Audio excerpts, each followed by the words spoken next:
materi minggu ini saya yang ngomong. Itu nanti ada tugas kalian mencari satu referensi pameran temporer, salah, bukan pameran temporer, tapi launching produk, ya. Launching product event, gitu. Dengan konsep dan ide yang menarik, unik, inovatif, dibuat slide presentasi. Ini tugasnya individu, ya. Buat yang minggu depan nggak masuk, saya buka classroom aja ya. Tapi yang masuk, sorry, kalian tumbal, kalian harus presentasi. Gitu ya. Terus itu nanti minggu kedua ya kalian presentasi. Cuman satu contoh doang, kalau satu contoh referensi doang sih tadi ya.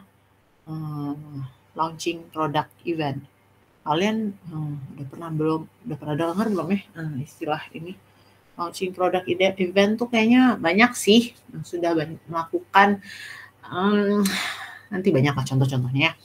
Terus minggu ketiga itu udah masuk tugas 2 atau maksudnya tugas besar, tugas project selama mata kuliah ini, yaitu respon desainer terhadap isu-isu terkini.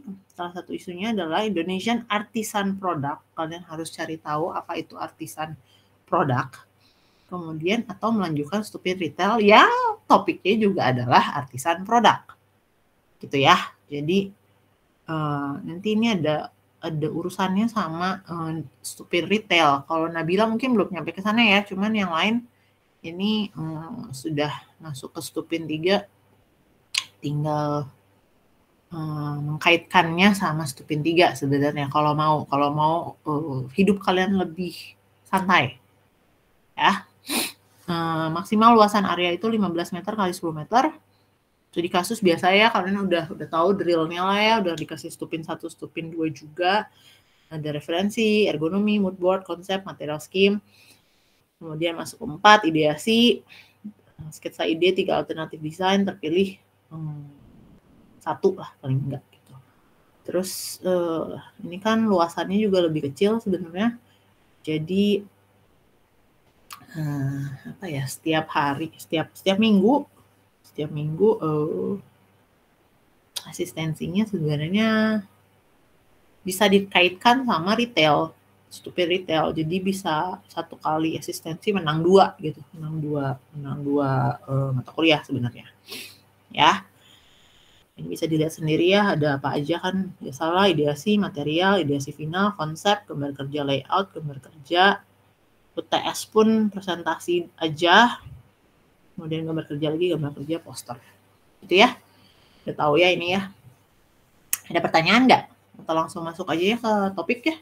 Ini kan pasti ada kalian bisa menemukannya di Google Classroom, jadi tolong diperhatikan saja tiap minggu tugasnya harus masuk ke tahapan mana. Oke? Oke.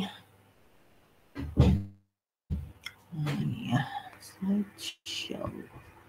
Kelihatan desain temporer? Di sini? Kelihatan, Bu. Sip.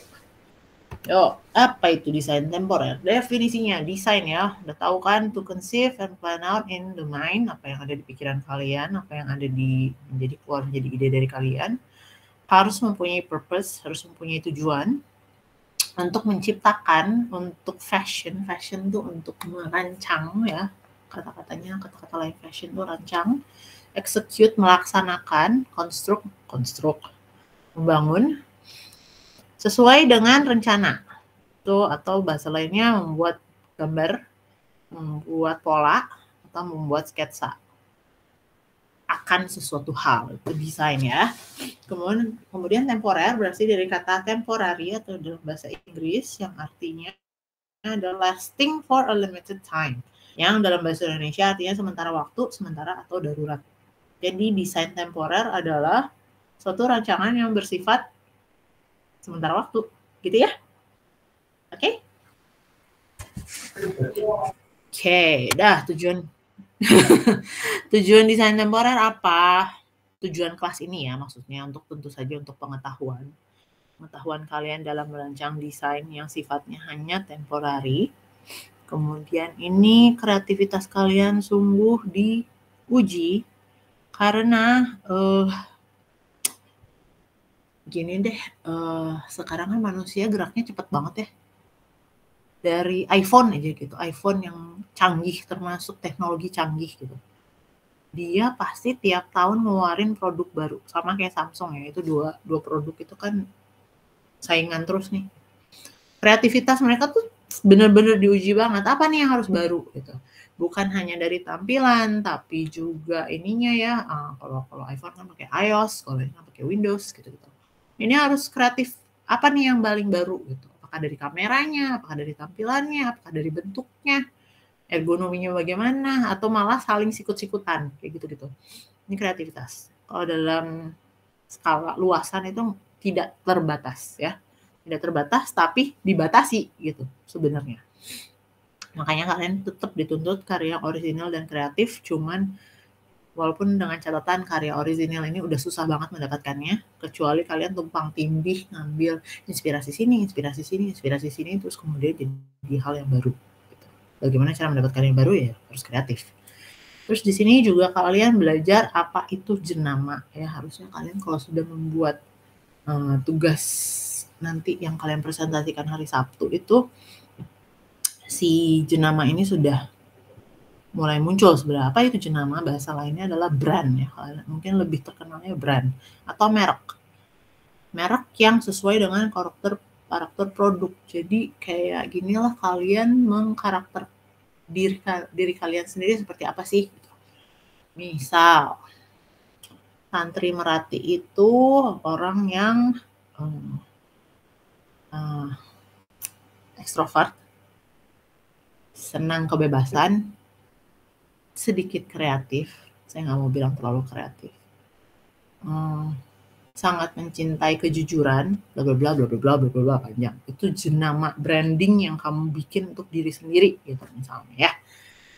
Itu tadi jenamanya saya gitu. Kalian mungkin punya hal lain. Nah ini kebetulan kamu kerja sebagai desainer berarti kan merek orang lain nih, brand orang lain gitu. Bagaimana kalian bisa memasarkannya gitu. Bagaimana kalian membangun, bagaimana kalian memoles, bagaimana kalian membuat dia lebih baik daripada brand yang lain gitu ya, menumbuhkannya dan seterusnya.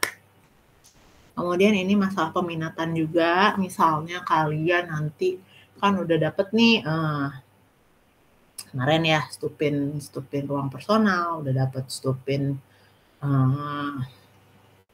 hunian gitu. Sekarang kan retail nih, ada retail. Nah di retail ini ada lagi pengelompokan di eksibisi atau desain temporer. Jadi ini jalan karir juga. Misalnya kalian nanti, gue nggak cocok nih, nggak bagus nih gue bikin rumah, nggak ini deh, nggak cocok sama bidang itu bukan bidang gue. Tapi ternyata kalian bagus banget nih kalau bikin hal-hal yang berbau dengan retail, ya, atau sesuatu hal yang sifatnya temporary, misalnya desain pameran, desain eksibisi. Terus kalian juga mungkin nanti masuk ke museum jadi kurator, itu bisa ya. Ini pilihan karir kalian jadi lebih luas. Gitu. Ada yang mau nanya tentang tujuan kelas ini? Far, jelas ya? Cukup jelas? Nggak ada yang nanya, saya next. Ya ini ya, jenama atau branding itu memperkuat merek produk ataupun jasa. Jadi bukan hanya produk tapi bisa jasa. Misalnya jasa apa ya? Jasa ini yang zaman sekarang keren ini banget, mungkin kalian lebih ini malah lebih tahu Korea itu agency ya, itu agency sekarang ada brandingnya ya, misalnya dia khusus untuk musik yang nge-pop, atau dia untuk musik yang kalau di Amerika country, atau musiknya rap khusus gitu, rap dan hip hop, itu ada brandingnya di situ ya. Kalau kita mungkin agency khusus dangdut atau khusus musiknya musik yang kalau masuknya ke Tulus gitu ya, Tulus, terus siapa Andin gitu, pop yang kalem. Jadi gitu, itu di situ ada brandingnya. Ya, kita semua mengetahui bahwa fungsi dasar dari sebuah merek adalah sebagai pembeda antara yang satu dengan yang lainnya. Misal mirip banget nih gitu. Tadi iPhone dan Samsung itu harus ada pembedanya. Ya, padahal fungsinya sama kan, dia alat komunikasi ya. Gitu. Atau kalian ini, kemarin saya ngajar angkatan 2023 nih, adik kelas kalian yang paling baru. Mereka belum punya laptop semuanya. Terus saya tanya, kalian udah punya laptop belum? Harus sudah siap-siap, harus sudah mulai nabung. Lalu mereka nanya gini, Bu, speknya yang mana, Bu? Saya sendiri bingung jawabnya. Dit, speknya apa, Dit? Yang bagus, Dit, buat anak desain, Dit. Mahasiswa. Dan terjangkau harganya. Minimal laptop gaming, Bu. Minimal laptop gaming? Iya. Kemarin saya bilang, kalian nggak nge-game kan? Malah bener ya harusnya laptop gaming. Oke. Minimal laptop gaming. Oke. Kamu apa laptopnya? Wah, jangan ditanya, Bu. Oh, jangan ditanya. Ya udah, siapa dong yang ditanya? Raja, kamu laptopnya apa, saya? Iya, Raja, Bu. Bagus, Bu.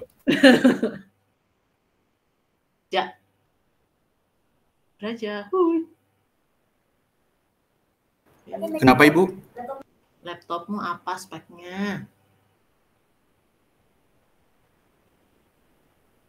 Kedengeran nggak sih? Mau ngomong apa? Sabela deh, Sabela. Kamu laptopnya apa, Sabela?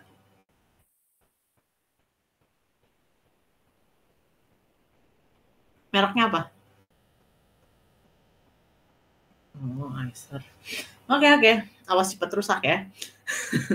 Nggak bercanda ya. Udah. itu jokesnya zaman aku dulu kuliah. Acer, aduh awas cepat rusak gitu. Sebel. Udah rusak. Mau menyesal, berarti jangan. Apa dong? Di sini yang belum pernah rusak siapa? Oh, Ruby. Kamu apa, Ruby? Legend. Dell bagus nggak sih? Aku pakai Dell. Sama ini aku suka pakai Dell. Somehow, I don't know. Aku suka di Saya Dell, Bu. Itu siapa? Ini siapa yang jawab? Hadi. Ya kan? Oke, Dell ya. Hadi Dell, Bu. Sip. Harganya kisaran 10 jutaan. 15 juta kemahalan ya. Itu kayaknya laptop nyokap gue deh. Berapa sih kisaran harganya? Udah lama nggak beli laptop nih. Ya udahlah. Ya, 10 ke atas, Bu. 10 ke atas ya. Tuh kan gimana coba? Nabungnya harus gimana nabungnya? Jual ginjal. Unsur-unsur yang mempengaruhi kekuatan sebuah merek adalah dari apa yang Anda lihat, tangible gitu ya. Itu juga harus harus dipegang ya, tangible, diingat-ingat istilah tangible itu apa, yang bisa dilihat, bisa dipegang, bisa disentuh, ada volumenya, ada kepadatannya gitu-gitu ya. Sama apa yang kita dengar atau yang kita rasakan. Misalnya kita masuk ke toko, nggak usah masuk ke tokonya, dari jauh kita masuk dari lobby udah kecium baunya. Itu apa coba? Sekarang udah nggak ada. Bread talk. Sekarang jadinya mako namanya. Oh ya, itu tuh baunya tuh khas banget kayak.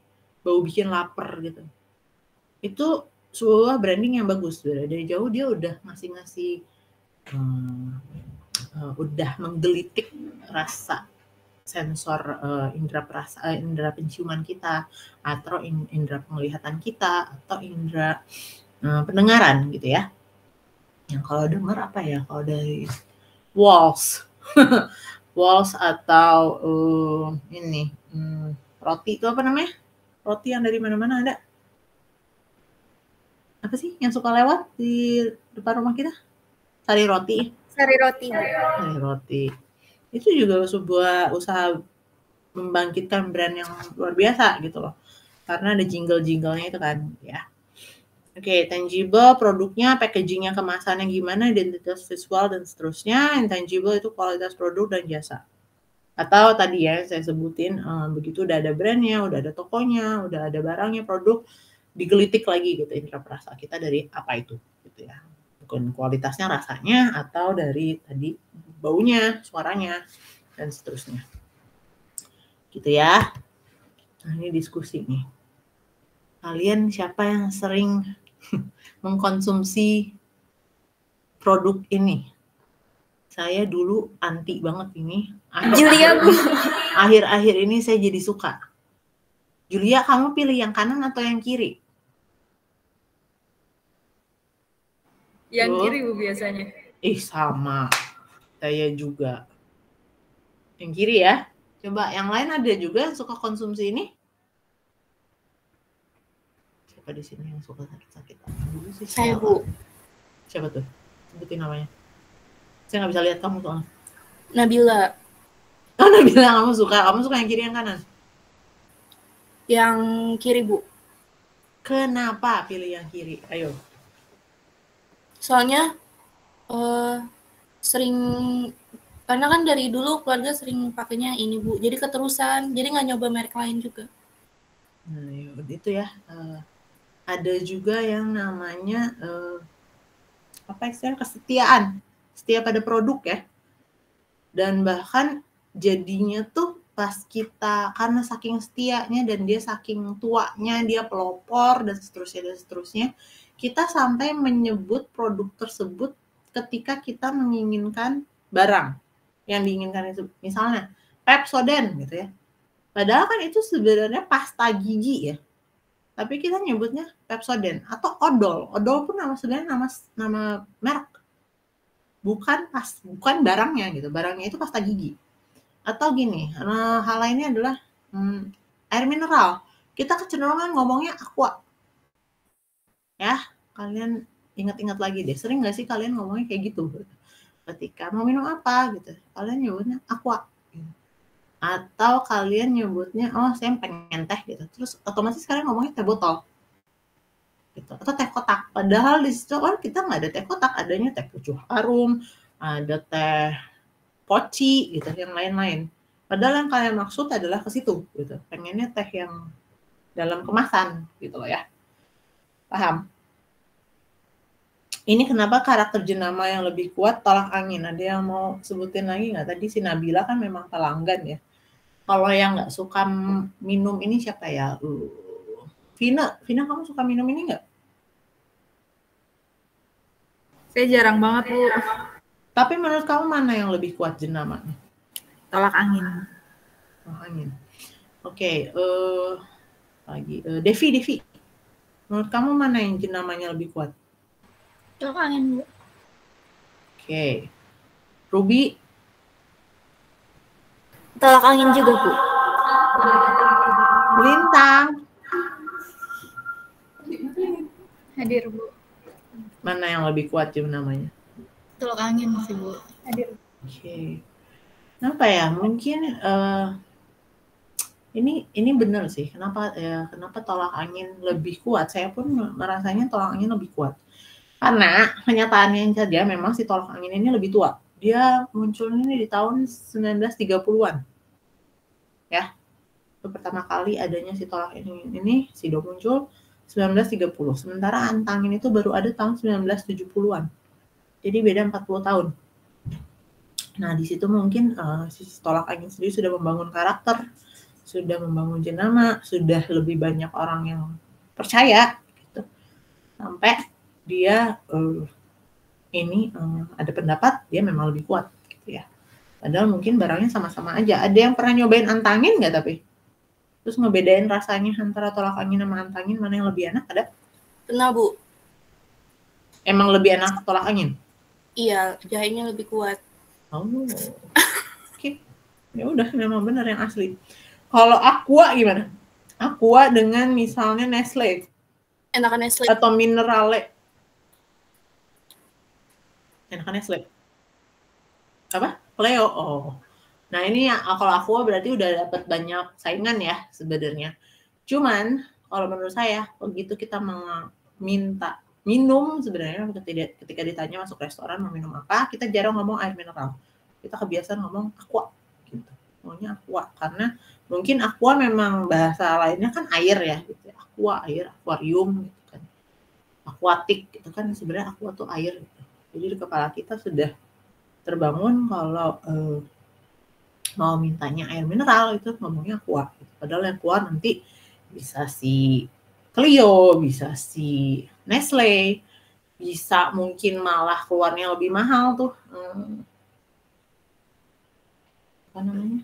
apa Raja yang mahal banget airnya? Equil. Equil. Bisa jadi yang kual Equil gitu. Tapi kita mintanya Aqua lebih murah. Gitu ya. Ini pentingnya membangun brand. Nah, booth pamerannya nih paling mentok kayak gini loh. Si tolak angin. Coba, Fadli, menurut kamu bagus nggak ini booth pamerannya? Menurut saya bagus, Bu. Serius? Tapi ya Bagus. kurang luas saja. Apa yang kurang?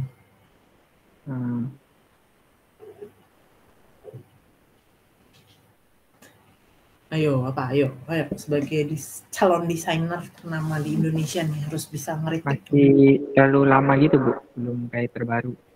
Jadul ya. Iya. Terus apa lagi?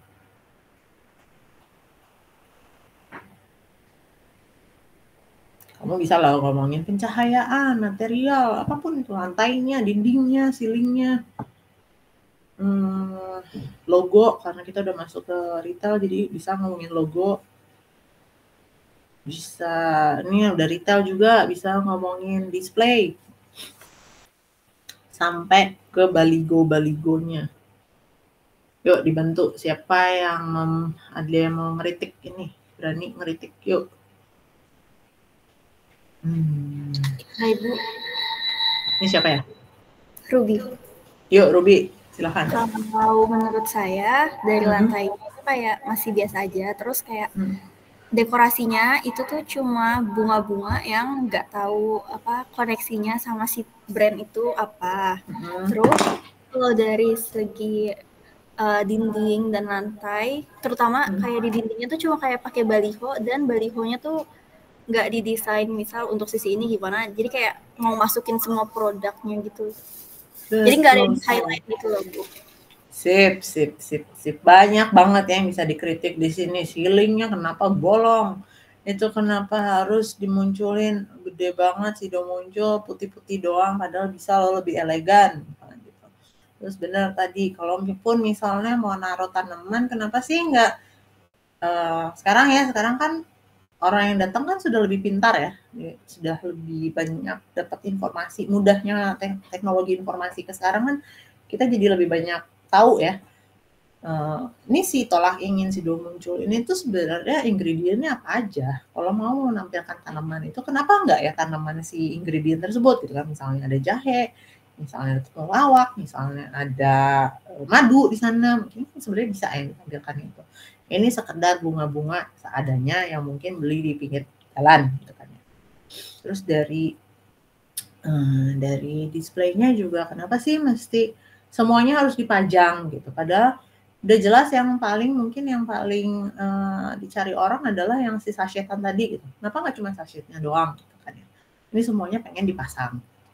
Ya hal-hal seperti itulah bisa. Terus kita sebagai desainer bukan hanya bisa mengkritik, tapi juga kalau bisa suatu hari memberitahu bagaimana sih paling baik untuk mendisplay barang gitu ya, yang bisa memajukan atau menaikkan derajat brand mereka gitu. Ini tugas kalian sebenarnya di semester ini ya, di 2 mata kuliah bahkan, di retail sama di temporer ini. Nih misalnya Coca-Cola, beda banget nggak? Coba nih ya, perhatiin ya.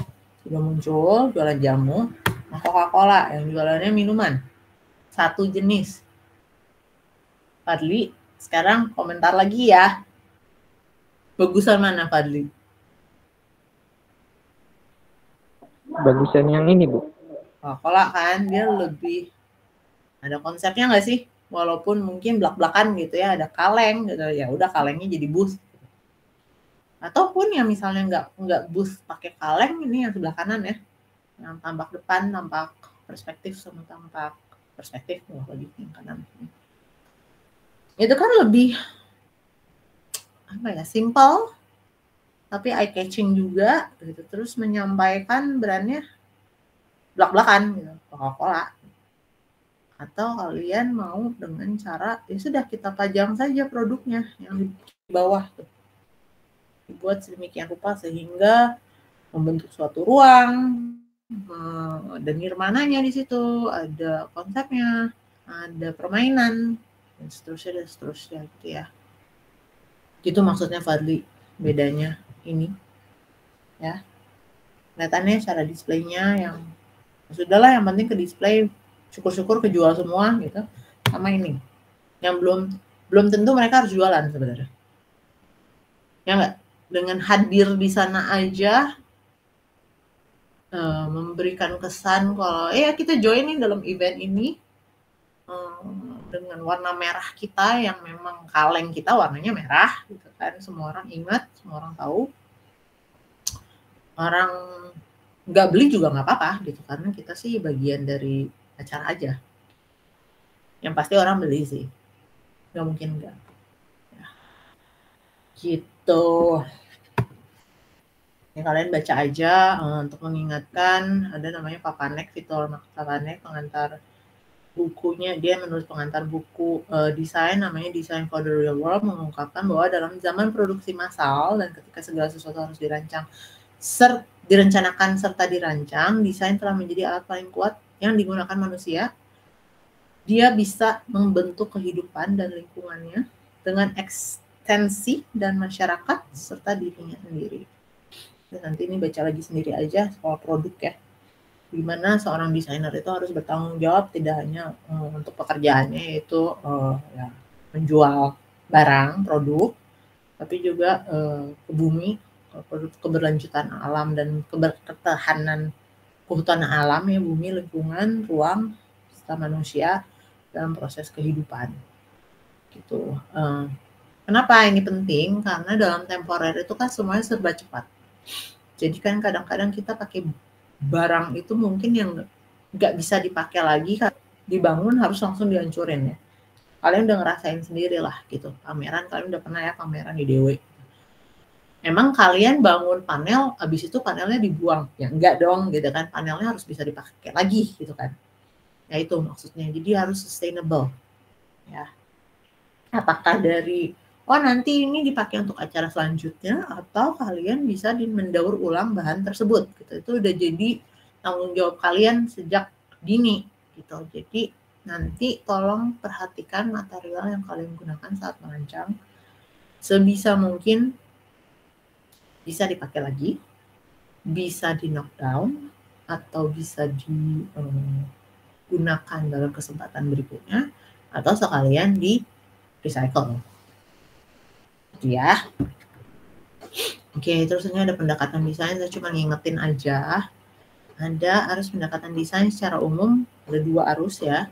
Satu pendekatan bentuk, ini kalian bisa kalian gunakan nanti saat merancang Stupin 3 retail. Misal, karena ini kan retail itu kan liar ya. Ide kalian tuh harus liar, harus sangat kreatif, harus menarik perhatian gitu. Ini bukan untuk seorang diri personal tinggal dalam satu ruangan atau satu keluarga tinggal dalam satu rumah membentuk suatu sistem yang namanya rumah tangga, bukan. Tapi ini untuk jualan produk. Dan itu ditunjukkan kepada publik khayal banyak yang seleranya macam-macam gitu ya. Makanya harus ada suatu kreativitas yang luar biasa dengan pendekatan desain di bawah ini. Apakah pendekatan bentuk, yaitu contoh misalnya kalian mau bikin ya nih toko baju yang bahannya dari serat bambu. Jadi kalian belak-belakan semua ruangannya dipenuhi dengan bambu misalnya gitu. Itu pendekatan bentuk atau transformasi dari barang yang sudah jelas apa gitu ya ke dalam elemen interior atau arsitektural. Atau pendekatan tematik. Misal, kalian maunya jualannya parfum. Parfum itu barang mahal. Berarti kalian harus membuat desain yang menunjukkan bahwa ruangan tersebut mahal, luxury, mewah, hanya orang-orang eksklusif yang bisa pakai. Nah, hasilnya seperti apa tuh? Apakah misalnya ya penggunaan materialnya yang jelas mahal-mahal semua. Misalnya, marmer harus diimpor dari Spanyol, dilapis dengan ada panel-panel dari emas, lempengan emas atau stainless steel, atau nanti chandeliernya dari kristal buatan mana ya? Buatan Jerman yang harganya 1 M gitu. Itu ya. Jadi padahal kalian cuma mau jualan parfum. Paham nggak? Ya, itu pendekatan tematik atau fenomenal. Apa fenomena yang terjadi di situ? Itu buat orang eksklusif, buat orang yang menjaga diri gitu kan ya, high maintenance gitu kan misalnya. Jadi harus dimanjain sama hal-hal yang mahal juga. Atau contoh lainnya, ini kan udah terjadi ya, villa itu menunjukkan kesuksesan, artinya berarti harus megah misalnya. Atau sekolah itu mengejar ilmu, berarti segala halnya harus formal. Gitu. Ini kalian udah belajar banyak sih sebenarnya dari ideasi. Ini ideasi sih sebenarnya. Gitu ya. Oke, ini contohnya. Contoh pendekatan desain secara apa tadi? Bentuk. Jualannya apa ini? Jelas ya ini. Jualan es krim, gelato, iya. Apa bedanya es krim sama gelato? Beda loh. Gelato itu ingredientnya lebih ke bahan alaminya masing-masing. Jadi kalau misalnya itu rasa strawberry banget, itu nggak ditambahin apa-apa. Mungkin ditambahin sedikit aja ingredient lain ya, belum tentu susunya lebih sedikit. Kalaupun ada susunya sedikit. Kalau es krim, susunya yang banyak, strawberry-nya dikit. Gitu ya. Anyway, ini adalah toko gelato yang benar-benar mengambil bentuk dari cone yang disediakan untuk si gelatonya tersebut gitu.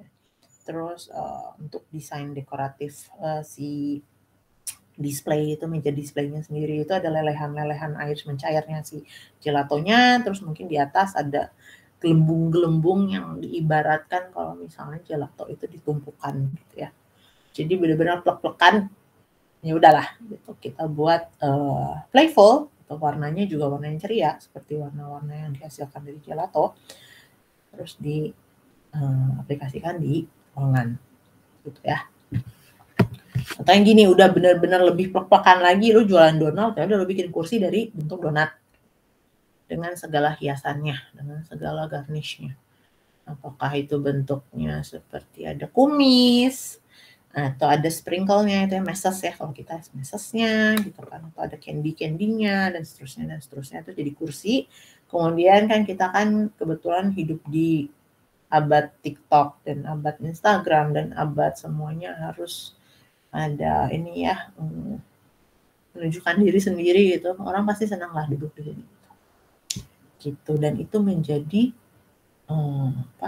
bawa penyebaran brand gitu, bagian dari brand awareness dari si merek donat ini. Oke, ini saya mau nunjukin pendekatan dengan tema plek-plekan bentuk. Ya, ini sebenarnya bagian dari pengalaman saya. Saya pernah ke Singapura. Singapura itu punya Marina Bay Sands ya. Ini yang membuat saya benar-benar berpikir cukup dalam. Suatu negara kecil banget dikelilingi oleh negara-negara lain yang berada kebetulan di posisi ekuator ya, tulistiwa, di mana kita sangat diberkahi dengan keanekaragaman hayati, flora ya. Nah, negara ini dia nggak punya nih suatu sumber daya alam yang melimpah seperti yang kita punya Indonesia ya. Kalian raja kamu kan tinggal di Lombok ya, kamu bisa dengan mudah pergi ke kaki gunung Rinjani dan misalnya ke salah satu air terjun di sana, namanya apa ya? Bukan Lembayung, apa sih namanya? Benang Kelambu bukan, Bu? Nah itu, persis banget nggak sih kayak gini? Nggak persis sih, maksudnya ini langsung bikin saya pernah soalnya ke Benang Kelambu itu, dan begitu saya ngeliat ini saya langsung ingat Benang Kelambu, dan dalam hati saya, ya ampun Singapura kamu kasihan banget ya, kalau kita tuh udah nggak usah bikin apa-apa, kita tuh udah terima jadi dari Tuhan, sementara kamu harus bikin gitu. Walaupun ini merangsang, ini saya harus appreciate juga kalau kita dikasih Tuhan, kalau dia harus menyewa seorang arsitek yang dengan ide dan ya skill dan segala macam dalam perancangan ya dan menghasilkan hal seperti ini. Dan ini menjadi salah satu tempat tujuan wisata yang besar di Singapura. Walaupun dalam hati saya ketawa gitu ya. Duh, artificial banget ya gitu. Tetapi bukan berarti nggak bagus, bagus banget. Saya sangat appreciate lah sama ininya, sama arsitekturnya, hasil karya manusia ya. Gitu. Betapa dia ingin menyerupai hasil karya Tuhan. Gitu. Ini salah satu pendekatan untuk ini benar-benar plek-plekan, ini sekolah musik nih. Ya, bikin menurut saya ini bangunan naif banget gitu, polos banget. Oh iya kita sekolah musik, ya udah kita bikin bangunan bentuknya kayak grand piano dan gitar. Nah, gitu. Dari jauh juga orang tahu, oh ini antara gedung pertunjukan musik atau sekolah musik. Gitu. Pilihannya cuma 2. Ya, ini pendekatan tadi apa bentuk. Kemudian display ini kalian harusnya udah bahas, ada nggak tahu saya kelompok siapa yang bahas display. Adalah salah satu cara menarik perhatian dan minat konsumen pada toko atau barang yang mendorong keinginan membeli melalui daya tarik penglihatan. Pertama harus diiming-iming itu pakai penglihatan, dan emang kita di dunia itu ya, kita visual, kita katakanlah kita orang-orang visual. Jadi untuk di dunia retail ini, display adalah suatu hal yang cukup utama. Ya. Tujuan display apa? Menarik perhatian atau attention sampai menarik keinginan, ya, interest, keinginan, perhatian dari si customernya. Gitu. Yang bisa dengan cara banyak macam-macam ya. Ada backdrop, ada warna, ada lampu, ada instalasi seni, manekin dan seterusnya. Kemudian setelah kalian menangkap perhatiannya, harus ditumbuhkan keinginan sampai aksi si pelanggan untuk membeli, ya, untuk memiliki, untuk punya.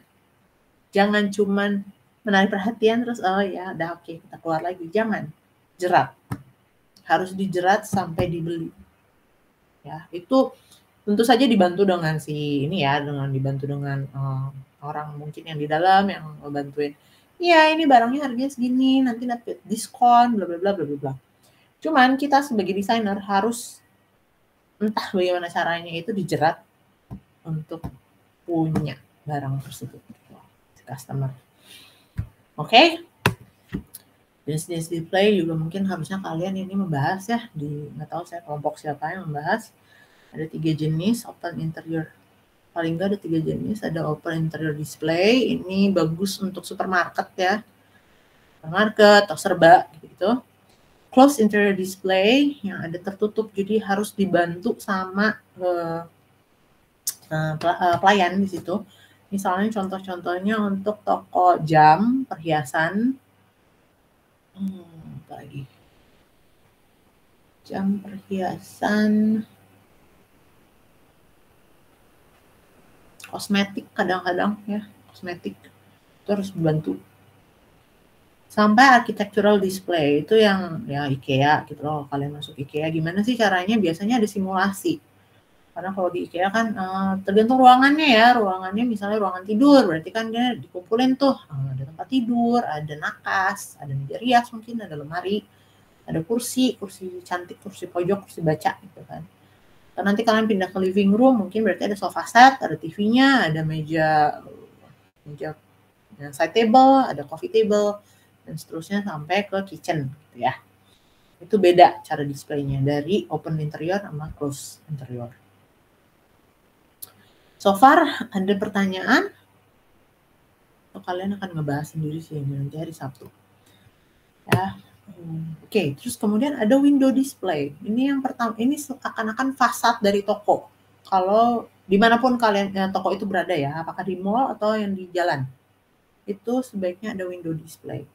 Ini saya pasang contoh-contoh terbaik dari window display, dan kebanyakan contoh-contoh terbaik dari window display itu pasti high-end, barang yang high-end. High-end itu yang harganya beyond ya, brand-brand yang harganya beyond, yang kelasnya tuh udah Versace, Gucci, Louis Vuitton, Hermes gitu ya. Ada kalau kalian jalan-jalan ke Plaza Indonesia tuh ini yang di lantai bawah lah. Biasanya window display-nya udah nge-hire udah sampai ke tingkat seniman yang di-hire untuk ngedesain window display mereka. Gitu ya. Senimannya seniman terkenal ya, bukan seniman abal-abal. Bisa Heri Dono, bisa zaman dulu mungkin Nyoman Nuarte gitu misalnya.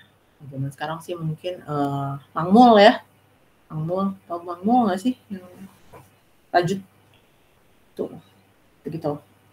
Ini contohnya Versace sama Gucci. Oh ini nih Mang Mul yang kanan nih, dia pakai rajut. Ini masih window display ya. Barangnya tuh hampir nggak kelihatan sebenarnya jualan apa gitu. Kita harus mendekat. Oh ternyata jualan tas. Gitu. Ini untuk window display-nya Louis Vuitton kalau nggak salah. Gitu. Ini juga termasuk bagian dari display. Kalian bisa seliar mungkin idenya ya, tergantung sama si produknya ini apa konsepnya gitu. Jadi untuk semester ini sering-seringlah datang ke toko, oke? Jangan malu masuk ke toko, berasa punya duit aja nggak apa-apa. Yang penting kalian pede. Begitu nggak pede pasti dimanyunin sama si pramuniaganya. Tapi begitu kalian pede ya nggak apa-apa. Ya, mulai lebih sensitif sama yang namanya toko. Lebih baik sering nongkrong di mall juga nggak apa-apa kalau kalian justru lebih banyak belajar di sana ya daripada di kelas. Terus ini tadi contoh yang arsitektural ya kalian. Nah ini sebenarnya bagian kita nih. Kalau suatu hari nih misalnya, aduh gue nggak bakat nih gitu ngerancang rancangan, ya udah deh gue jualan furniture aja. Misal lo banyak yang seperti itu. Ini cara-cara mendisplaynya harus belajar. Atau banyak juga sih kakak-kakak kelas kalian atau bahkan teman-teman saya yang nggak masuk ke konsultan tapi jadinya masuknya tuh ke bagian furniture ya, ke IKEA, ke Informa gitu. Terus atau mungkin yang lebih high end Bika, yang Landas gitu. Ya. Kalian sedikit banyak udah mulai belajar sih sebenarnya cara mendisplay seperti ini. Kan udah pameran ya, udah pameran udah. Siapa yang pernah ke Cikalong ya di sini ya? Nggak ada ya kakak kelas kalian yang ke Cikalong ya? Lintar ya? Lintar Firza, Ayung ya? Ya itu mereka mendisplay karya-karya furniture lah. Satu bandingnya satu mereka. Atau ini supermarket juga barang itu bisa apa aja termasuk barang keperluan sehari-hari ya, makanan. Ini cara display sayurannya ini to the next level gitu. Kalau yang ini sebelah kiri kan kalian ditumpuk kayak itu, kalian bisa lihat sayurannya ditumpuk, sayuran dan buahnya ditumpuk. Yang sebelah kanan itu dipajang satu-satu. Ini yang saya bilang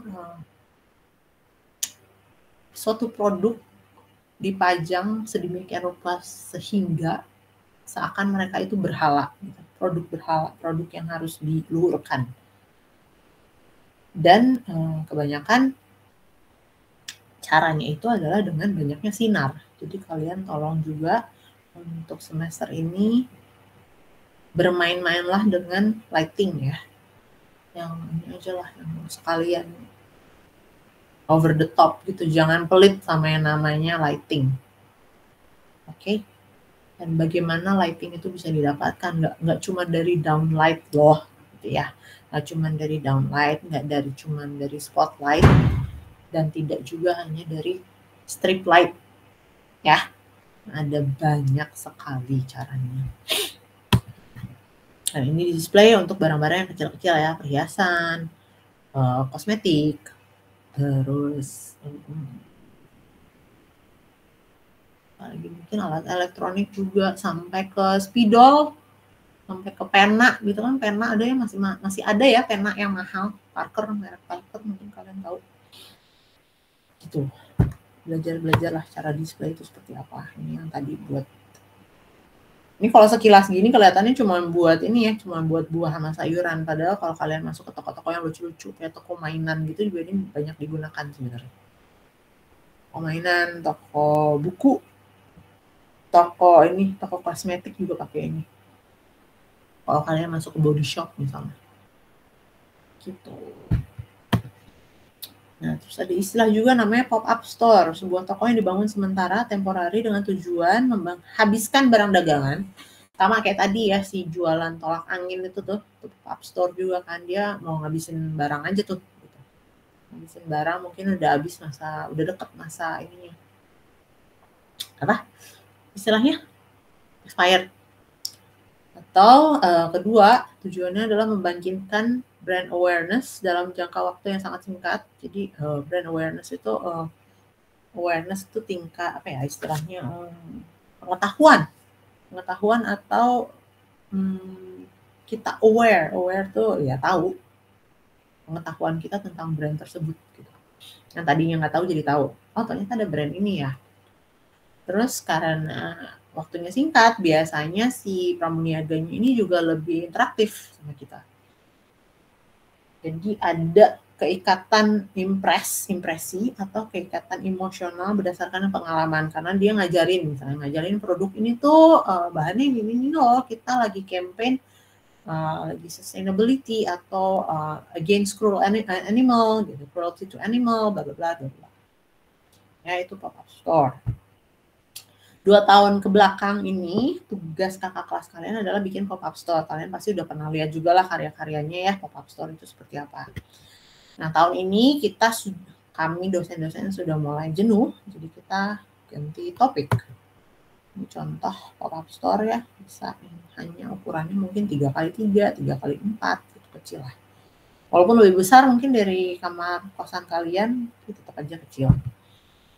Ya, terus ini Uniqlo juga pernah bikin pop-up store yang sangat menarik di luar mall ya, di jalanan, terus tapi sangat sederhana bentuknya, cuma kotak-kotak doang kayak dadi. Tapi justru ini yang apa ya, meningkatkan daya tarik mereka justru dengan kesimpulannya itu, dengan kesederhanaannya itu, dan tertutupnya itu loh, kita jadi malah makin penasaran gitu di dalamnya ini ada apa sih? Ya, itu tugas kalian. Ada juga untuk desain temporary ini untuk pameran. Pameran ini luas ya, mungkin bisa pameran yang kalian selalu lakukan, pameran tugas.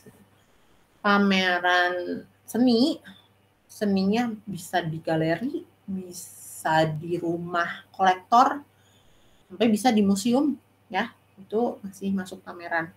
Dan penyelenggaranya pun berbagai tujuan, ada yang tujuannya konferensi, pariwisata, promosi produk sampai penjualan. Atau hanya sekedar berbagi informasi juga bisa ya. Gitu. Ada 2 jenis, antara museum display atau komersial. Itu exhibition designer tuh zaman dulu specialize-nya di 2 area ini.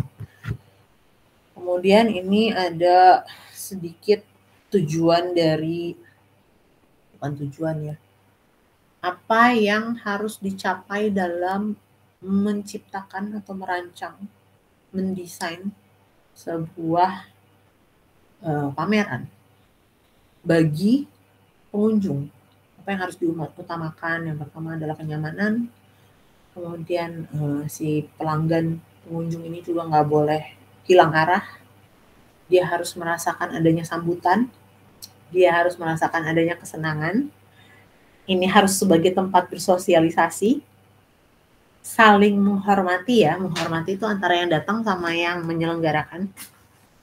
Harus terjadi pertukaran informasi, harus terjadi pembelajaran, kemudian harus adanya pilihan atau kontrol. Nah, ini pilihan atau kontrol ini bisa dua arah ya, antara si visitor sama yang menyelenggarakan. Dia pilihan untuk mencoba barangnya misalnya, dan kontrol ini mungkin nanti soal safety, soal si penyelenggaranya. Misalnya kontrol arahnya, masuknya dari sini ya, keluarnya dari sana. Gitu. Itu harus ada.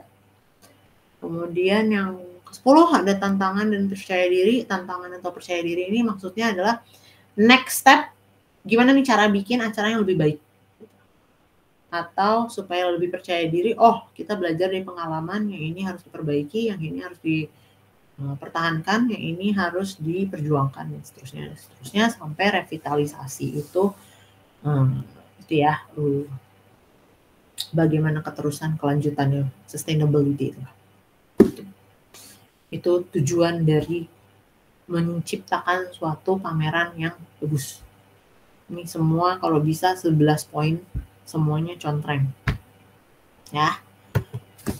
Ini contoh-contoh dari display. Nanti kalian kalau masuk setelah ini kalian lanjutnya kan ke kantor, terus ke ruang publik. Jadi di sini belajar ya, mulai gimana sih cara mendisplay suatu sejarah misalnya, suatu cerita, storytelling itu bagaimana. Kalian kan udah dapat kuliah ini ya, metodologi desain ya, atau creative thinking. Metodologi desain bukan ya kemarin yang masuk pameran juga di DW. Pak Adin dan Bu Ega itu metodologi desain bukan? Iya Bu, metodologi perancangan. Nah, itu juga bagian dari itu ya, bagaimana kalian menceritakan pengalaman kalian, kesedihan kalian, ide kalian, gitu-gitu ya. Di sini tolong dituangkan. Nah ini kalian kalau ngelihat kemarin TA-nya kakak kalian, Raka, bagian dari ini nih, gaming. Tuh ini pameran game sebenarnya, pameran game. Sini pameran interior ya, pameran interior. Mana sih? Ini museum komik. Saya nggak tahu di mana, saya cuma ambil dari internet, ternyata ini menarik, dan cara mereka mendisplay itu sedemikian rupa sehingga gitu, tidak boring satu panel terus komik gitu, tapi dibuat seakan-akan itu suatu permainan ya. Ini pameran Bravakasa 2017, udah lama sih, cuman ya suatu hal yang baru lah mungkin pada saat itu.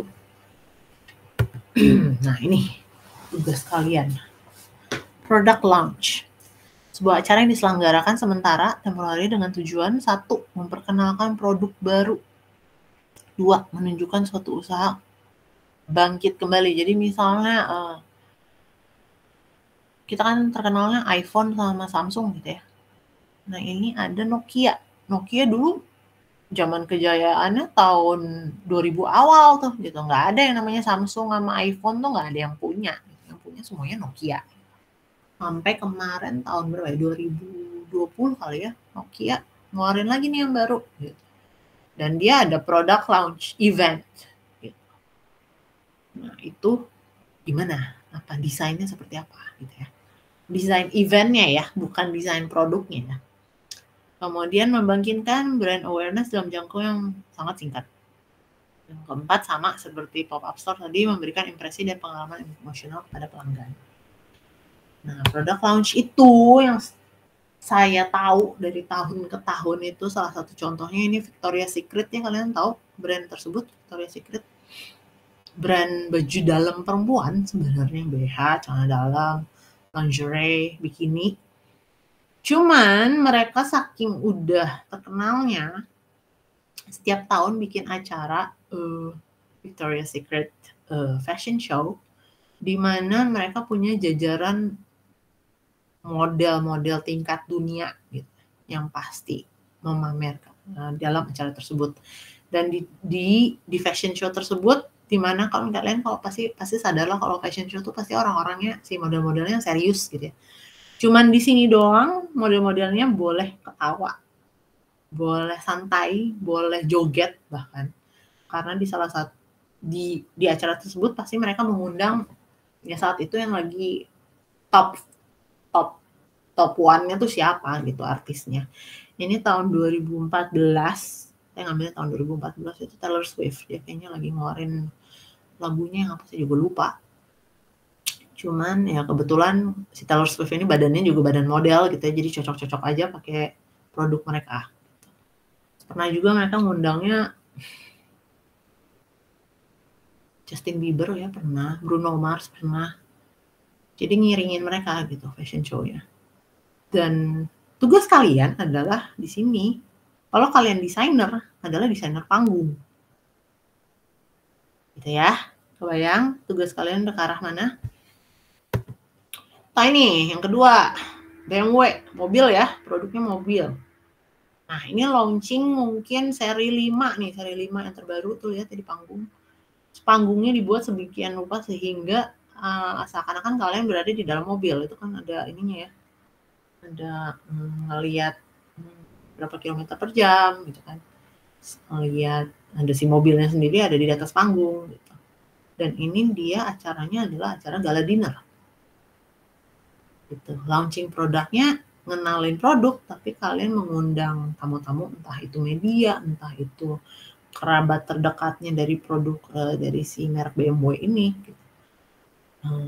Diajak makan malam sambil dikenalkan produk tersebut. Tentu saja ini ada acara ini berlangsung dengan planning yang luar biasa gitu ya, karena pasti ada organizernya, ada pengisi acaranya siapa, MC-nya siapa, siapa yang harus ngomong ngasih menjelaskan produknya siapa, dan seterusnya dan seterusnya. Tentu saja di dalamnya mungkin ada door prize, mungkin ada yang dapat cuma-cuma si mobil tersebut gitu kan ya. Kebayang nggak sih kalian acaranya seperti apa? Gitu. Dan saya nggak tahu kalian nanti milih produk apa. Tolong dibuat launching produknya seperti apa. So ini Gucci, dia nggak pakai fashion show, dia nggak pakai gala dinner, tapi dia taruh aja nih gitu satu. Ini bahkan bukan pop-up store ya, ini cuman display, sebuah display di dalam mall. Dia ngeluarin produk tas terbaru, tasnya kecil banget, tapi displaynya segede gudang sendiri gitu, gudang yang futuristik gitu. Dengan tentu saja konsepnya apa? Kenapa sampai harus ada warna merah? Kenapa harus sampai ada warna biru? Kenapa pakai lampu neon? Kenapa ada tulisan Gucci Beloved? Itu pasti panjang sekali lah ceritanya. Sampai akhirnya desain ini yang dipajang di Atrium Mall. Gitu, dimana para pengunjung yang datang ke mall itu pasti melihat dan jadi aware kalau ada tas Gucci baru ini loh. Gitu. Ya. Oh ini parfum, ini launching parfum. Parfumnya mungkin pakai wangian bunga mawar dengan lily in the valley, bla bla bla. Ada ininya juga, ada orchidnya juga, anggrek. Terus dia pakai caranya launching produknya pakai ini koktail misalnya gitu. Apa ya, koktail events gitu. Jadi dia pakai minum-minum terus diperkenalkan ini produk baru kita gitu. Yang pakai siapa aja, nanti ada misalnya si influencernya siapa gitu, nanti yang datang ke sana dapat goodie bag gitu. Terus aja bisa foto-foto, of course, dibuat secantik mungkin acaranya. Atau ini misalnya ini kopi ya, produk macam-macamnya, tidak hanya sekedar fashion, tidak hanya sekedar yang mobil atau tadi parfum, tapi bisa kopi, bisa wine, bisa teh, bisa minuman multivitamin, saya nggak tahu deh, jus apa kek yang baru atau jamu gitu, saya nggak tahu. Ini Dolce yang sebelah kiri ya, merek Dolce & Gabbana, merek Itali, Dolce & Gabbana itu dia kolaborasi. Nah ini kolaborasi, kata-kata kolaborasi juga penting. Kolaborasi dengan satu produsen kopi menghasilkan ini sebelah kiri itu. Atau itu launching produk wine-nya, dia mengundang siapalah artis hip hop yang terkenal, artis rap yang terkenal, kemudian somehow ada acaranya gitu, launchingnya, mungkin ada dinner, mungkin ada luncheon, itu saya nggak tahu, tapi ada acaranya. Terus di acara tersebut mungkin ada panggung, ada backdrop, ada stage, ada lain-lain. Sampai mungkin launching buku baru ya, launching buku baru sebelah kiri, ada panggungnya, ada talk show-nya gitu kan ya, dibacain nih satu bab sama si penulisnya gitu kan. Kalau ini udah lumrah ya sebenarnya, cuman nggak tahu zaman sekarang gimana nih yang lebih muktahir gitu untuk launching sebuah buku. Atau yang berhubungan dengan musik, Spotify boleh, misalnya Spotify, atau misalnya gua nggak tahu kalian pada suka apa sih, Korean pop, misalnya Blackpink ngeluarin lagu baru gitu, terus dia cuma ngeluarin 1 lagu misalnya, ya itu ada launchingnya, diacarain gitu, nggak tahu deh terjadi apa sesuai dengan konsep lagu tersebut. Atau bisa juga launching film. Yang baru-baru ini sangat terkenal adalah Barbie, di mana menurut saya ini berhasil banget ya, brand awareness-nya, comeback Barbie itu sempat ini ya, sempat terlupakan lah, mainan tahun berapa dia lahir, tahun 60, tahun 50 dia lahir, berarti udah berapa tahun yang lalu, udah hampir 70 tahun yang lalu ya, itu si Barbie ini. Dia sempat jatuh karena dianggapnya terlalu mengeksploitasi badan perempuan gitu, atau ada terlalu plastik, terlalu fake di situ, terlalu mengutamakan kecantikan yang ngadi-ngadi gitu. Tapi dengan adanya si comeback ini, kita jadi kenal lagi nih sama Barbie. Apa sih sebenarnya tujuan utama dia itu apa? Tuh, dan kalian pasti ngerasain lah demamnya, pasti pernah dengar. Mungkin yang laki-laki, ya enggak lah, udah Barbie mau buat cewek. Belum tentu. Silahkan ditonton dulu, dan dia berhasil banget. Banyak laki-laki yang nonton dan sangat menyukai film ini. Karena di situ banyak, ternyata di filmnya itu banyak banget pesan-pesan yang sangat baik untuk disampaikan pada generasi ini. Dan acaranya itu, ini secara global loh. Ini saya ngambilnya Barbie X Zara gitu ya. Ini cuma satu brand lain gitu, Zara. Sementara brand-brand lain juga kayaknya banyak gitu pakai ikut istilahnya mengkampanyekan si Barbie ini. Terus karena dia juga barangnya banyak ya, ada Barbie Dimension, ada Barbie dengan mobilnya, ada Barbie dengan van-nya, ada Barbie dengan bus, segala macam, jadi bisa dijadikan merchandise. Atau bahkan kita sebagai desainer bahkan bisa bikin booth-nya itu langsung plek-plekan dari desain mereka. Ya. So far ada pertanyaan nggak? Kebayang nggak tugas kalian apa?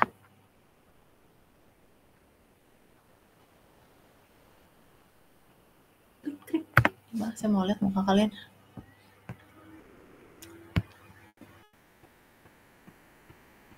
Kebayang tugasnya apa? Ngangguk-ngangguk semua.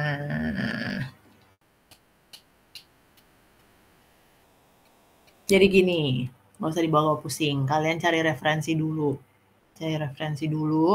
Tugas untuk satu kan referensi launching produk yang menarik apa sih?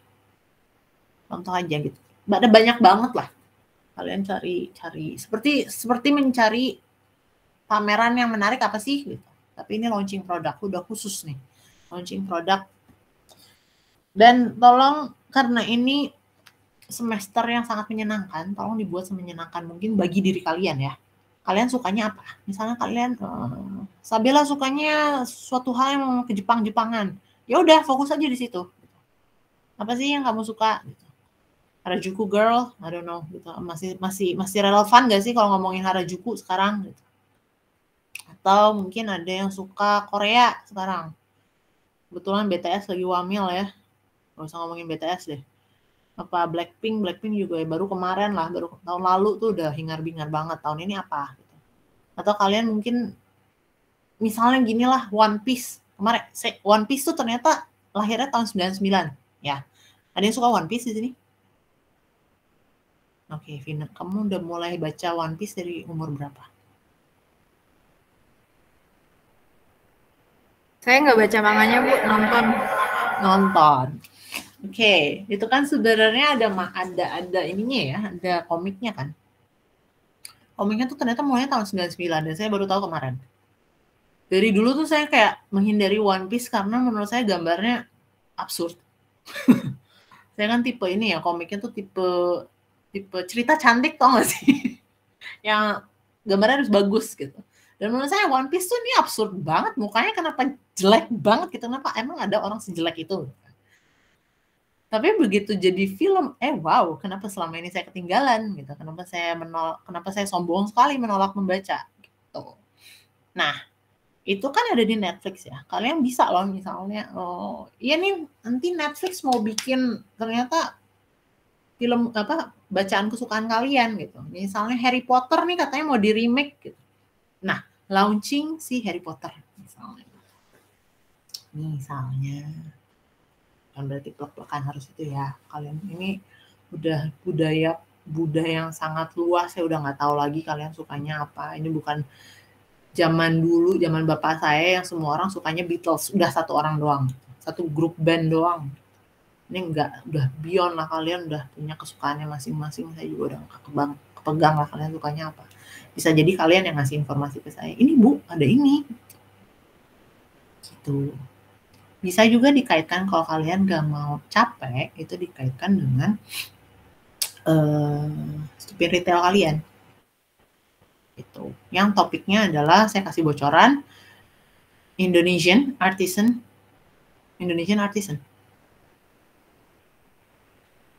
Cari tahu dulu nih, Indonesian Artisan itu apa? Ya, barang lokal jelas. Artisan ini apa? Itu retail. Kalau kalian mau sambungin retail kalian sama temporer, boleh. Oke? Bayang? Ada yang mau nanya? Atau udah nanti mau terjun dulu, kalian research sendiri baru habis itu nanya?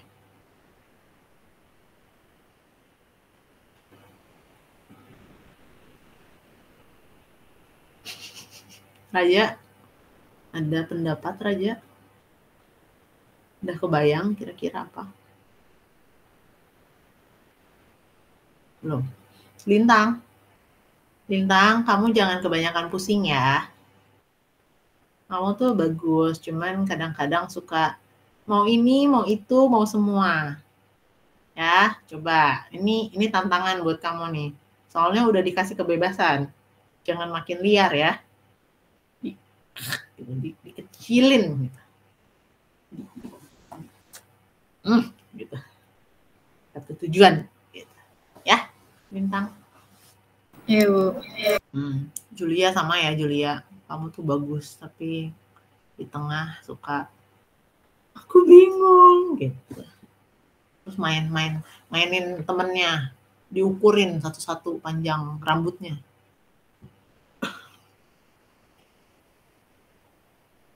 Gitu. Contoh Indonesian Artisan ya. Kalian coba cek Amanda Hartanto Batik. Kalau yang fashion ya, ini fashion paling gampang soalnya. Amanda Hartanto Batik, Sejauh Mata Memandang. Terus Nah Avanti, ya udahlah, udah lama gitu mah. Atau kalian seleranya ke Ivan Gunawan, gue nggak tahu deh. Tuh, terus kalau misalnya produk yang produknya ke ini ya, ke transportasi sepeda misalnya. Aduh, apa tuh Pasinggi? Lupa gue nama mereknya. Itu Manggung.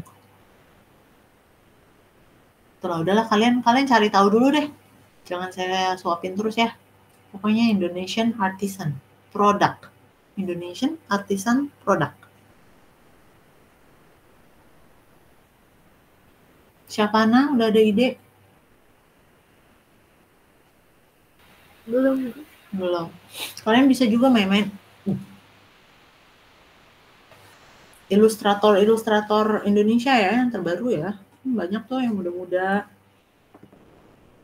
Muncul banyak banget lah. Kalau kalian mainnya ke Concept Store. Concept Store tau nggak Concept Store?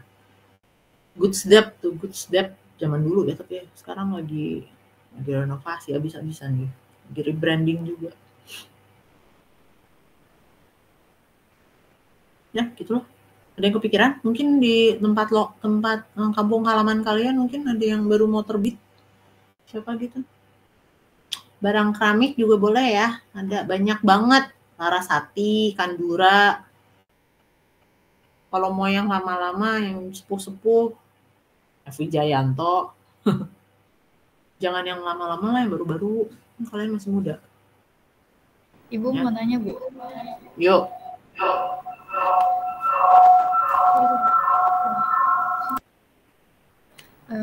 Ini kan barusan ngomongin yang apa Indonesian lokal itu ya, Bu? Artisan. Iya. Itu tuh buat stupin itu, Bu. Ya, stupin Brandnya. 3. Jadi brandnya tuh harus lokal intinya. Harus. Terus kayak Indonesia nggak harus yang udah punya nama gede kayak gitu berarti, Bu? Atau gimana? Artisan tuh biasanya sebaiknya sih kalian nyarinya udah gede. Yang udah gede tapi nggak terlalu gede gitu. Jadi misalnya udah masuk mall tapi belum punya toko sendiri gitu misalnya. Udah masuk mall. Kalian jalan-jalannya ke Sarinah. Jadi jalan-jalannya ke Sarinah. Ya. Sarinah udah pernah belum jalan-jalan ke Sarinah? Jadi ya ditugasin deh jalan-jalan ke Sarinah. Kasih, Bu. Kalau yang udah gede-gede ya berarti kan yang tua-tua ya. Ya boleh aja mereka bisa jadi comeback gitu. Misalnya sempat terpuruk nih gitu, sempat banyak orang yang lupa sama mereka gitu. Itu boleh juga. Yang penting artisan. Jadi artisan itu ciri-cirinya ya barangnya dikit. Harganya mahal banget. Karena biasanya buatan tangan. Enggak mass product gitu loh. Ya, bukan mass product. Mass product tau ya, buatan pabrik. Pabrikan. Contoh lainnya. Bu, berarti yang kayak button scarf itu nggak masuk ya? Contohnya apa? Kalian harus ngasih tahu dulu apa misalnya. Brandnya apa? Nggak termasuk.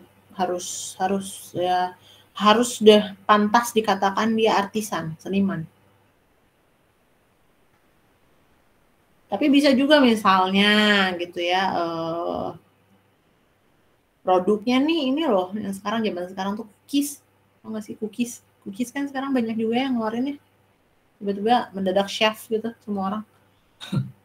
Baru bisa masak dikit langsung bikin produk chef gitu. Bikinnya cookies gitu. Itu boleh dicoba. Dan banyak banget soalnya zaman sekarang.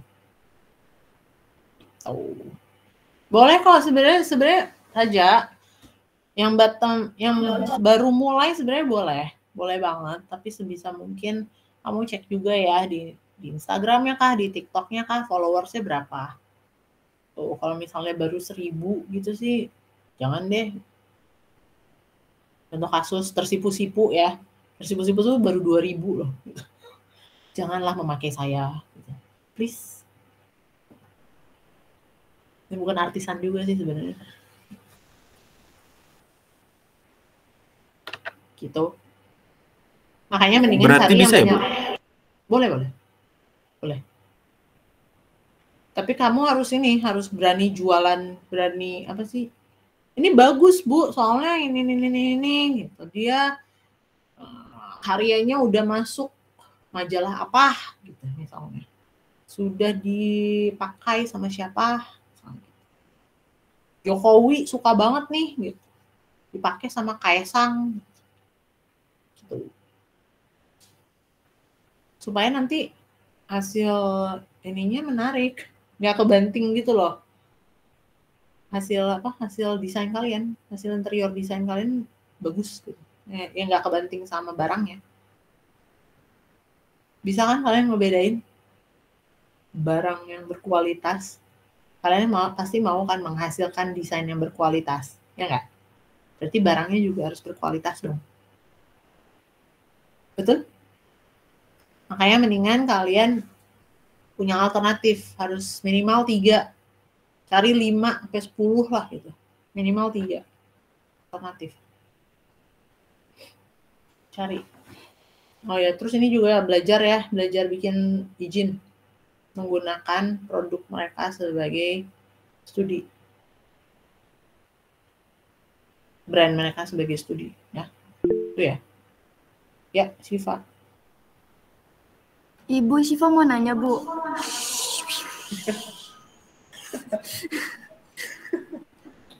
Kalau misalnya kayak F&B gitu boleh nggak ya, Bu? Boleh, tapi harus artisan. Jadi dia dapurnya sendiri, semuanya bikin sendiri gitu. Boleh. Makanya tadi saya bilang cookies yang itu loh, choco chip gitu kan. Choco chip sekarang kan banyak banget ya artisan yang nggak tahu lah gimana tuh cara adonannya gitu.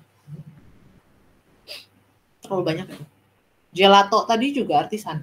Banyak yang ngomongnya artisan. Seniman gelato. Artisan tuh seniman ya. Artinya Iya, Bu. Ibu kalau misalnya kayak dia tuh si artisnya itu kayak cuman naruh namanya dia doang tapi bukan brand aslinya dia, kayak kan banyak tuh artis yang cuman ngasih nama padahal itu brandnya brand orang lain. Itu ya, boleh nggak, contoh Bu? kasus lampunya Pak Adin ya, Asmara.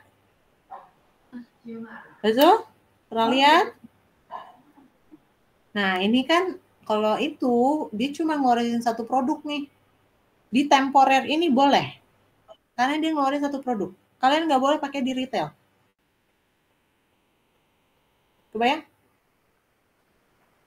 Karena ini sesekali aja nih Pak Adin dan Asmara tiba-tiba tutung gitu ngeluarin satu lampu karya mereka berdua,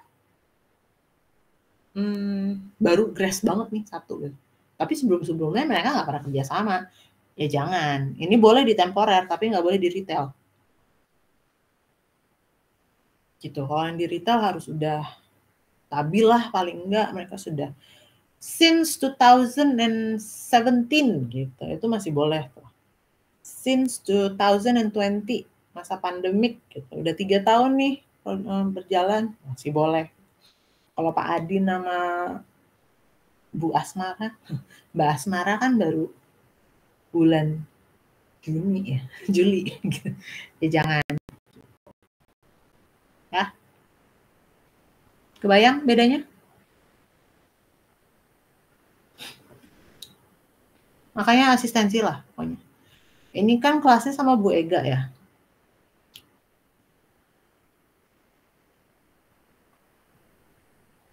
Sulit nih. Nanti ada pembagian kelompok lagi ya untuk asistensi karena takutnya enggak sih, harusnya Bu Ega kan bisa ya kalau pagi. Nanti saya bilang dulu deh supaya nggak usah ada pembagian kelompok. Oke? Paham? Ada pertanyaan lagi? Excited? Kalian please semester ini bersenang-senang lah ya.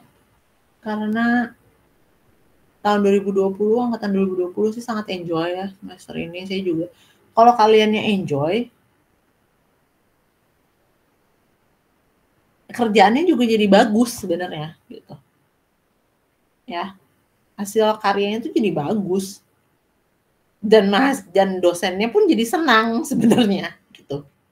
Saya bukannya pengen kalian bikin saya senang ya, cuman sungguhlah itu membuat pekerjaan kami ini menjadi lebih ringan gitu loh. Gitu, semoga kalian enjoy. Yang penting sih kalian sebenarnya. Semoga juga ilmunya semester ini nempel lah gitu. Makin banyak soalnya diperlukan desainer temporer. Karena sekarang kegiatan banyak banget ya, kayak kemarin aja saya baru dapat undangan. Itu tadi teman saya tuh desainer Amanda Hartanto batik gitu. Dia tiba-tiba diajak fashion show di Senayan City gitu.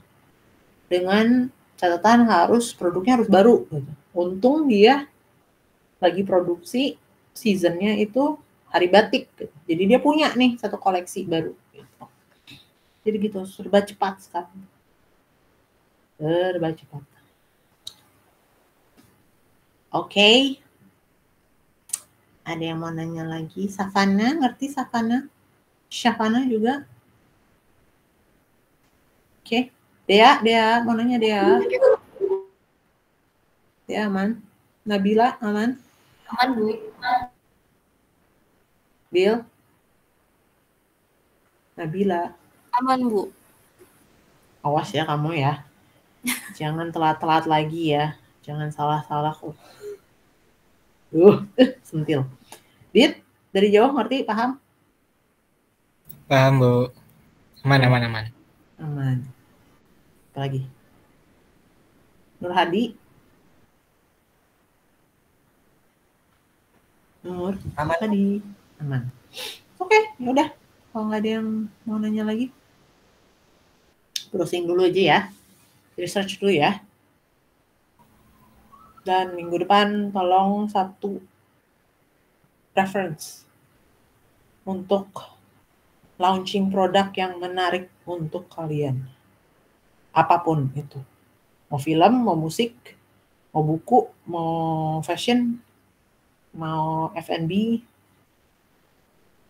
terserah. Produk jasa juga. Ibu salam dari Pak Rio. Salam balik, cium buat anaknya. Siapa sih nama anaknya? Dit, siapa nama anaknya, Dit? Oh, Bu? Anaknya siapa namanya? Bumi Anaknya itu ya?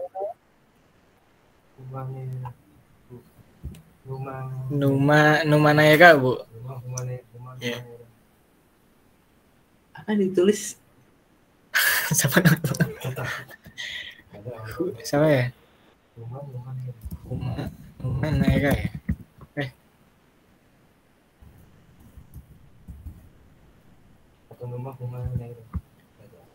Anjay, susah namanya. Panggilannya apa, Rio? Kuma? Numa kayaknya, Bu. Numa. Oke. Apa sih artinya susah? Numa. Gemes. Cipok. Ya udah. Dit, jaga kesehatan. Rio, ini kenapa anaknya di tawanan lama banget ya? Tahu. Aman kok, Bu, aman. Ya wes.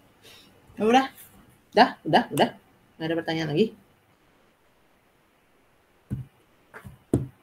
Kalau nggak ada ya sudah, sampai jumpa minggu depan. Buat yang perjalanan minggu depan, hati-hati. Jangan lupa minta doa dari orang tua. Jangan ini ya.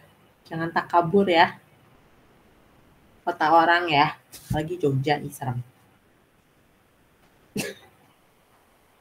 Dah.